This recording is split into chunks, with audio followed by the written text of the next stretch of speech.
Good evening, everyone, and welcome to the Perez Art Museum, Miami.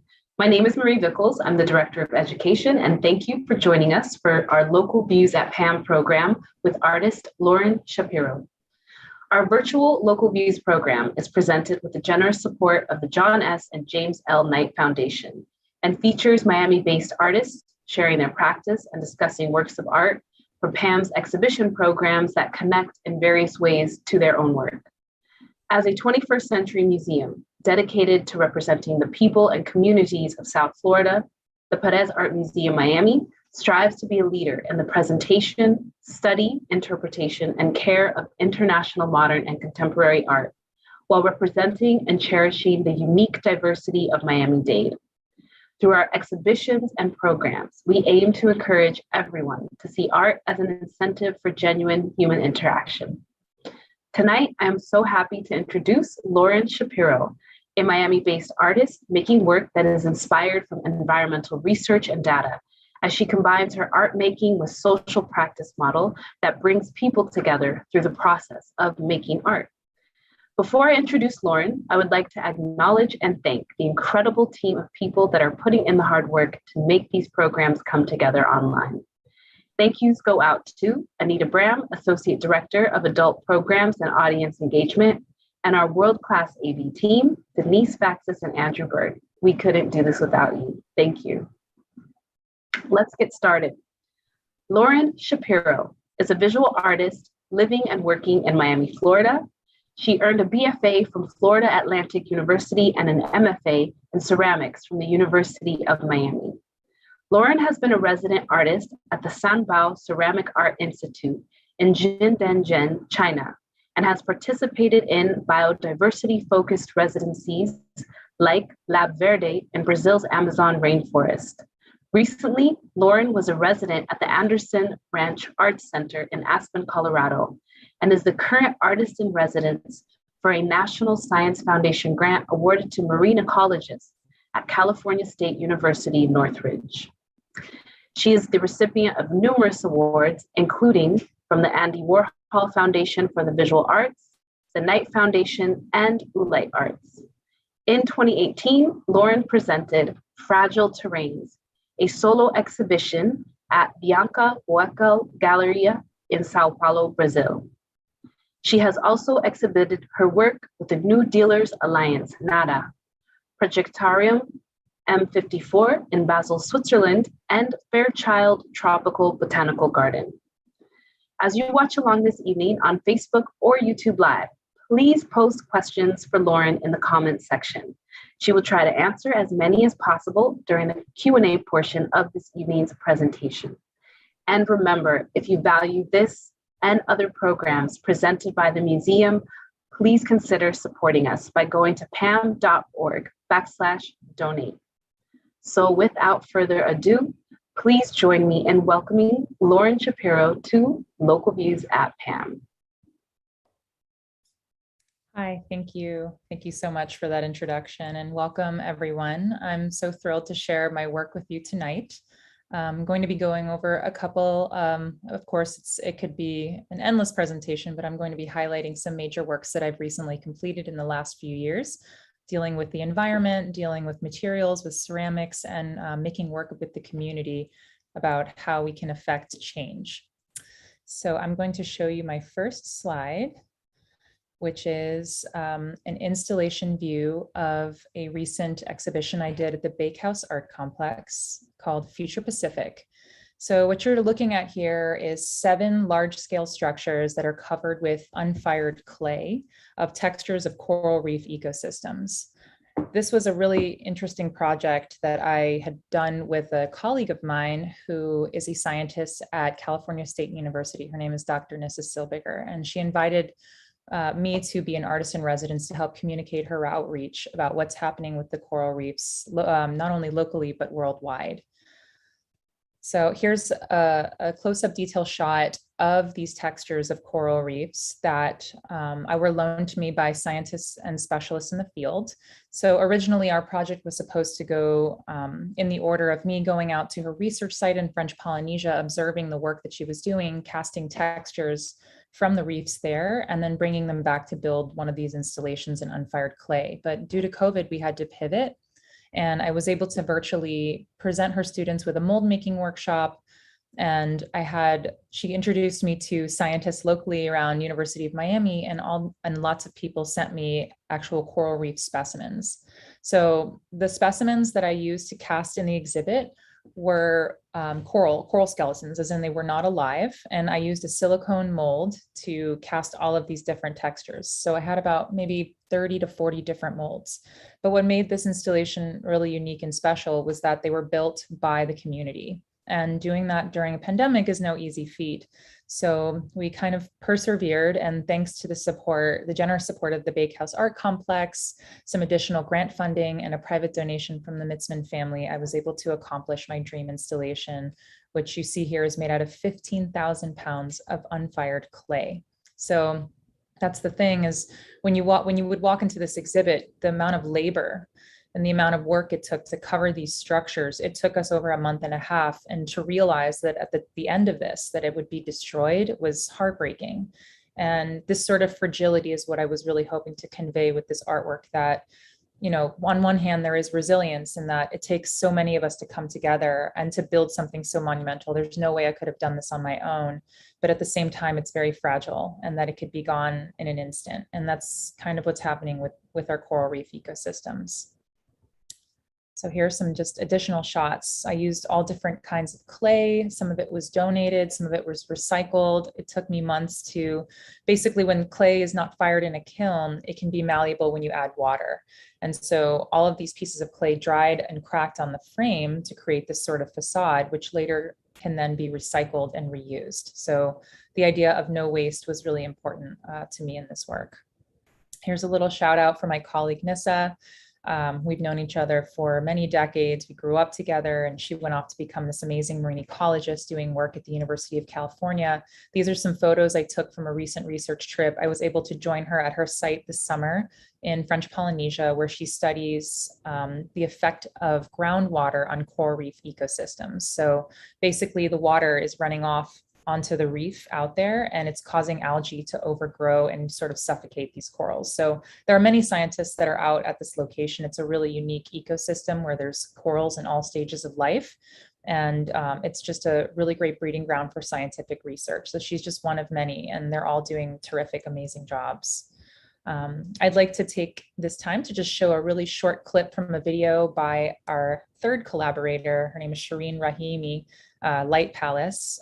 She's been documenting my social practice work for the last several years, and the two of us have an ongoing collaboration with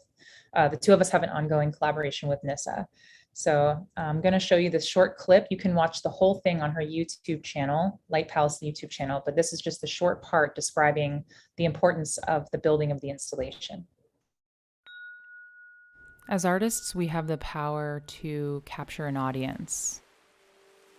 I felt that it was my responsibility, in a way, to use this power of art to do something about the issues that I see threatening our environment, especially in the city of Miami, issues that are threatening the diversity, threatening the beauty. And the idea was to bring people into this system so that when they came out on the other side, they were somehow transformed or changed. I'm hoping that by having this collective shared experience, we feel that we can have the agency to come together and help preserve this vanishing underwater world.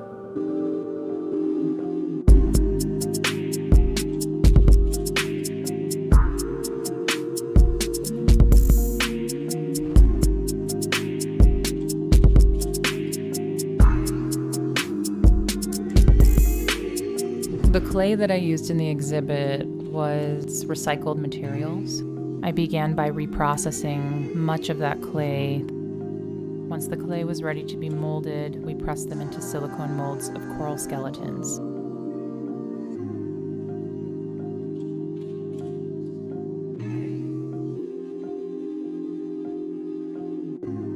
The molds were sourced from coral skeletons around the world, loaned by scientists and other specialists in the field. I wanted to incorporate different colors into the clay because while these coral samples in clay began as very colorful and wet, they slowly dried and cracked and bleached, which is mirroring what's happening with our coral reefs.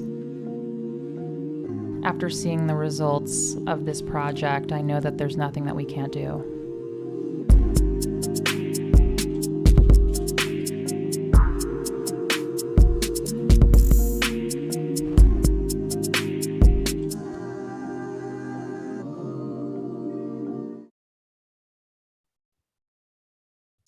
I hope you all enjoyed that clip. You can watch the full thing, the full film on her YouTube channel under Light Palace. Follow her at Light Palace on Instagram. She's amazing. So what led me up to this unfired sort of installation work basically with the community was the first project at Fairchild Tropical Botanic Garden. This was funded through a Wavemaker grant through Locust Projects, which is a grant that is not about producing commercial work, but more about something that engages the community. And so with this grant, I was able to go into the Garden of Fairchild and invite the community to build a site-specific work on a smaller scale, of course, utilizing the textures of flora that I found within the garden. So they actually let me go into the garden and take textures from the amazing landscape, which is basically like an incredible playground for artists, especially artists dealing with the environment. And I was able to collect all of these amazing molds of flora botanical textures. There's just endless amounts of treasures, mega flora, small, large, everything you can think of. And all these pieces were used to build the exhibit at the entrance of the garden, which was also temporary. Most recently, I completed a project called Garden Portals, which was similar in spirit to the collectivity of building an installation with the community, except this time these are permanently fired ceramic tiles. So this was a long, long project. COVID did delay it, but ultimately it came together at the beginning of this year, where I invited the community to participate in a series of outdoor public workshops where they were able to press clay textures into the silicone molds of the leaves, which I later took back to my studio, fired glazed, and applied them to these ceramic tiles. So here you can see a detail of what these pieces look like. No two are alike. I wanted to create these portals because I wanted this to be a portal into nature, to invite people into these nature spaces. And I was able to host these workshops. Due to COVID, we had to keep them outdoors, socially distanced, and no better place to do that safely than in the outdoors, and perfectly in line with the mission of the project. So here are some workshops that I did at Fairchild, pressing these clay textures. I also did workshops at Deering Estate, Miami Beach Botanical Garden, and Aloha Farms in the Redlands. So it was a really great place for us to come together and make art in nature. The tiles themselves were created during a residency, a home and away residency at Anderson Ranch from Ulite Arts. And I was able to realize a project that I had been working on, or a technique that I had been working on, where I take a digital file and then have a CNC, which is a computer numeric tool, cut out the textures to make molds. And so that's how these tiles were formed, kind of like a brick making process. So this was a first foray into digitally fabricating molds for ceramics. So here's just some examples of what that looks like.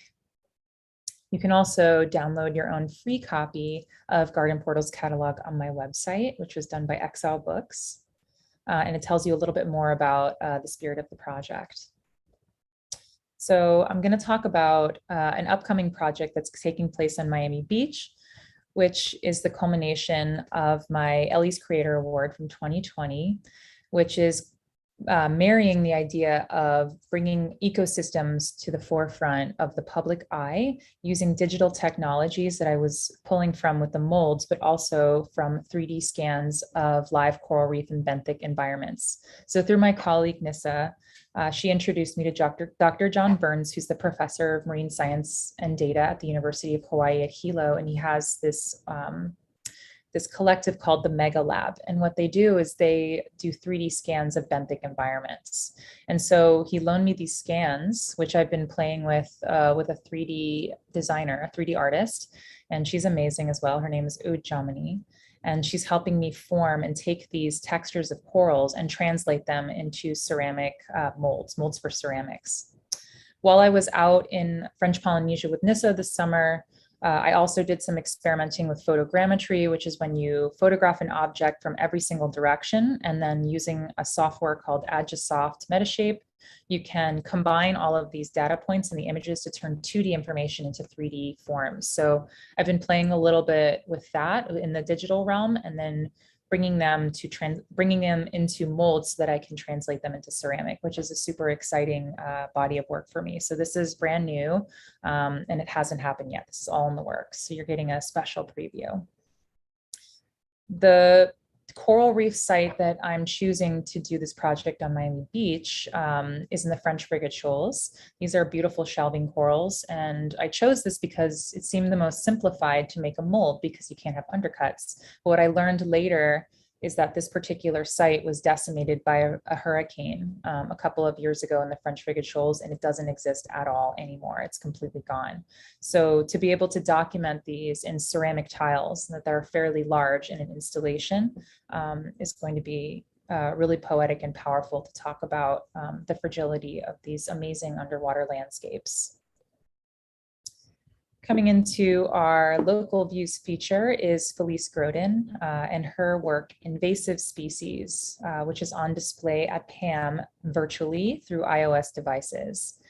I chose Felice. She's a colleague of mine, a fellow environmental advocate and artist who does amazing work that deals with architecture and work in the digital realm, but also works that deal with the fragility of the environment and the impermanence of things, and kind of how a lot of artists in Miami are very, very aware of the environment. I think it's a very important issue, and we're constantly reminded, whether it's through sea level rise or her work, Invasive Species, about things that could upset the balance of our ecosystems here. So her work, Invasive Species, is four site-specific digital works that interact with the architecture at PAMM. So you can go around PAMM and look through your phone and discover these different installation works that interact with different parts of the architecture. And what I love about Felice's work is that we're kind of working with a similar language, right? We're interested in architectural forms.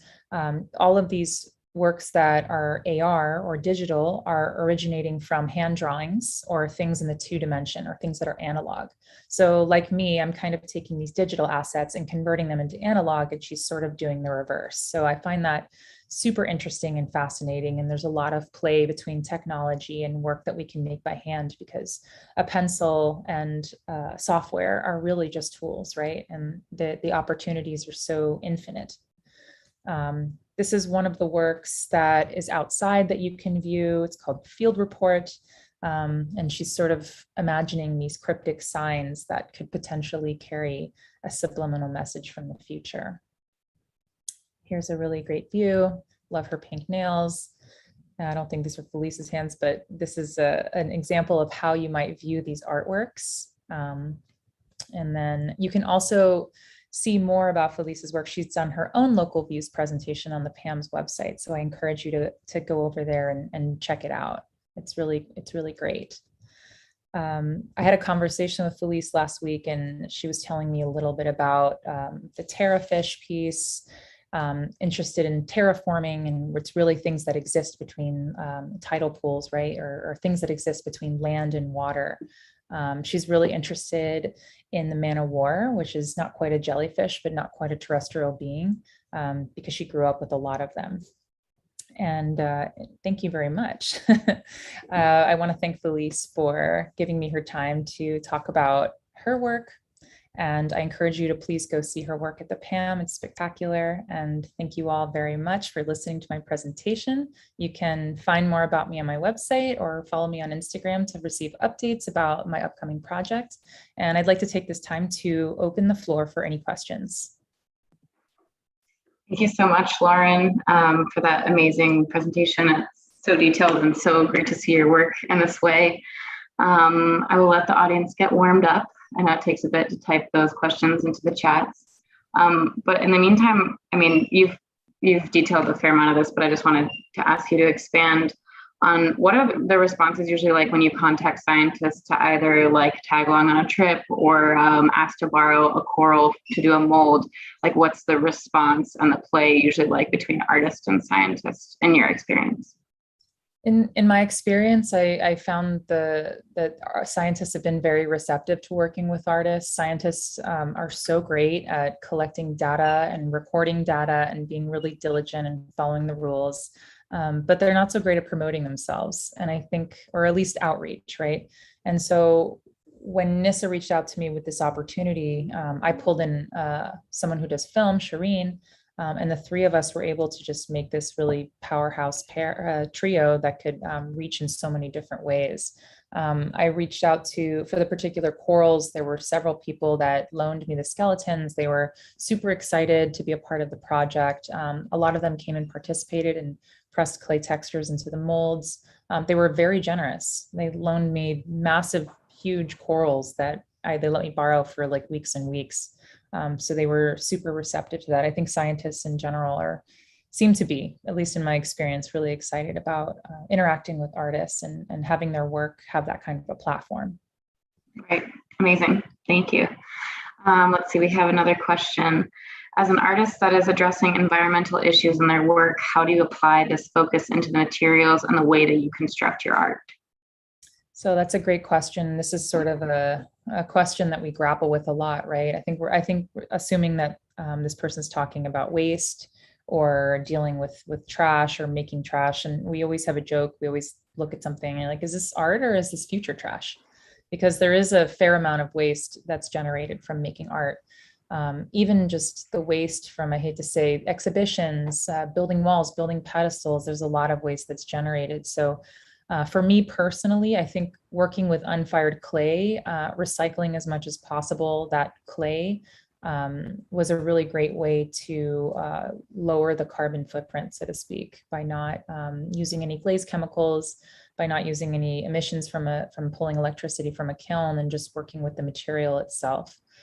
In general, art, even I had talked about this with Felice and we were talking about, digital art, that's not wasteful, right? And we're like, wait a minute, there is an electricity draw, like especially when you think about NFTs and the electrical footprint that has. So it's something that's definitely in my mind that I try to create as little waste as possible, and hope that my art doesn't end up in a dumpster someday. Right. We don't want it to be future trash. I like that. Right. I like that term. Yeah. Thank you. I just had a question more about like your day-to-day, I guess maybe this is too personal, we'll see. Like what percentage, since obviously your work is influenced so much by the outdoors and nature and the environment, what percentage would you say do you spend in the studio and what percentage do you spend outside, whether it's collecting or researching? And then like, what's your like day-to-day, like what's the breakdown? Yeah. Sure. That's a good question. I find that at least me and probably a lot of artists, we work in cycles or seasons. So there's a grant application season, and then there's, research and collection season. And then if you're lucky, you have projects that are upcoming. So like right now I have this opportunity, so I'm in production. So I'm in the studio 7 days a week for 14-hour days trying to make this work happen with a deadline. Ideally, like you don't want that to happen. It would be nice to just walk in and leisurely make work. And sometimes there's an overlapping season where that does happen and you can kind of experiment and play. I think that's what's so great about residency opportunities. It kind of takes you out of your home, so to speak, in your daily work grind, and gives you a chance to experiment. But daily, I would say, believe it or not, half, if not more, sometimes of my practice is administrative. I spend a lot of time, as artists, we are businesses, right? We are kind of a one-person show, hopefully more at some point if you're able to create a practice that's really sustainable. But, it's a lot of emailing and a lot of studio visits and accounting and finances and statements and writing and website and marketing. And unfortunately, that takes up a fairly large chunk of my time at this point. And then the heavy production is really happening around a deadline. So like I said, it's not so much like go to work and, I'm going to write for 20 minutes. Maybe I should be more organized like that. I don't know. But, it's definitely split between half of it is administrative and the other half is in the studio. And again, ceramics has so many steps, right? So for me to make those coral tiles that I'm working on now, like step 1 was to work on the digital file. And then step 2 was to find someone to CNC it. And step 3 was to make the mold. And then step 4 was to process the slip. And then there's glazing and firing and cleaning. And there's so many steps with ceramics anyway, that at any given day, it could be something different. It's no 2 days are ever alike, but they are cyclical. Right. No, that makes sense. Thank you for the breakdown. And you're reminding me of my favorite class in college, ceramics. So could you tell us a bit more about like what you studied and how your work and practice has changed over the years from studying up through now? Oh, for sure. When I first started clay, it was kind of by accident. I went to school at FAU in Boca Raton. I was thinking about being a painter. I love to paint and draw. And the only class at the time I could take was a wheel class, throwing on the wheel. And I took one class and I was like, wow, this is so good. And like most people, when they touch clay, unless you really hate dirt, but most people touch clay and they're like, oh my God, this is amazing. And so I took another class and then I started to alter the pots and make them more sculptural. And the next thing I knew, I was 15 credits deep into a ceramics major. And so that became my thing. When I started grad school at University of Miami, my focus was, I was really interested in textures because clay lends itself so wonderfully to make textures. But when I started grad school, I was interested in mold making. And so throughout my MFA, I was focused more on geometric forms, soft geometry, repetition, multiples, more like geometry in nature, but not so much like you would see a square or diamond in nature, but on a fractal level, you might, right? There's patterns. So more so in grad school, it was focused formally on the technique of making these sort of like minimal, repetitive kind of forms. And when I got out of grad school, I sort of turned that vocabulary to the world around me. And I've always loved nature. And I noticed that, we have such pressing issues here in Miami that I wanted to lend my voice to that. And so over the last couple of years, it's just been hugely successful, especially with the community work. I'm also a teacher, I'm an educator. So teaching has just kind of like folded into my practice, especially with the community-based work. Awesome. Thank you so much. I think we will go ahead and wrap it up there. Thank you so much for sharing everything you've shared with us in your practice and the beautiful images and video of your work. I just want to encourage everyone to go to Lauren's website and her Instagram and all those artists that she referenced throughout to check out more. And we're really looking forward to what you're working on next. So thank you so much, Lauren. Thank you. Thank you for having me.